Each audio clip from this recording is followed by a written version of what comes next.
This picture came up on my Pinterest feed a few days ago, and I absolutely love it. And I figure I could try to recreate it with things that I made and found around the house. So I'm using some orchid moss that I found in the shed, so that was free, paddle wire that I already had, and the form, the willow form, I made myself. I collected willow branches. There's a big willow behind us, and there's a park behind our house that has a big willow. So I didn't cut any of it. I just picked what was on the floor. Um, with my daughter and I went walking. We always walk around that area. We take our dogs back there and just take them out for walks. There's a really pretty park behind there too. So we collected the willow branches, brought them back home, and I looked up a video on how to make a wreath with willow branches. I'll post a link to it down below. And it wasn't really that complicated because they were really bendy already because it was raining, or it had been raining, so they were wet and bendy. So this took me, no more than 10 minutes to make the form. And then I also looked up how to make the Dreamcatcher part because I had never done one before, and I think it turned out pretty good for, being my first time making it. Um, so that part was all, handmade. I didn't buy any of that. I ordered a bunch of succulent cuttings from the succulent source a few months ago, and I've potted them up in these two terracotta pots. And I like it, but I'm not crazy about them. So I'm gonna reuse. I'm gonna take what I can from the pots and use them in the Dreamcatcher. I'm mostly gonna grab the rosette type of succulents. I think they're really pretty, and I think they'll look better in this form. It kind of matches the picture that I started with, the inspiration that I started with.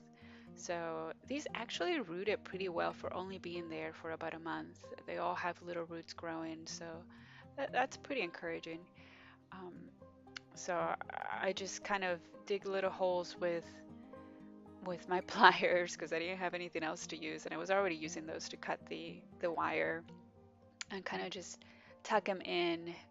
Of course, they're not going to. You need another way to support them because they're going to fall off if you try to hang this, especially the ones that are going to be on the bottom. So what I ended up doing was cutting little pieces of the wire and using that, bending them over and then using that as little anchor pieces for the succulents, and that worked pretty well.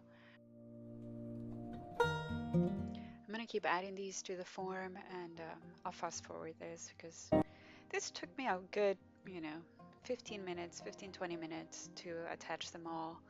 Um, once you get started, you kind of pick your anchor pieces, the prettiest ones, and then kind of fill in the areas that you see are missing pieces.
So here it is all done.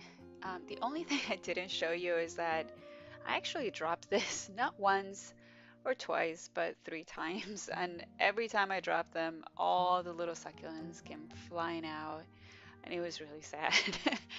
But I put them all back together, and this is why, this last, when I finally got it up, it looks a little different from the other one. It's because of that.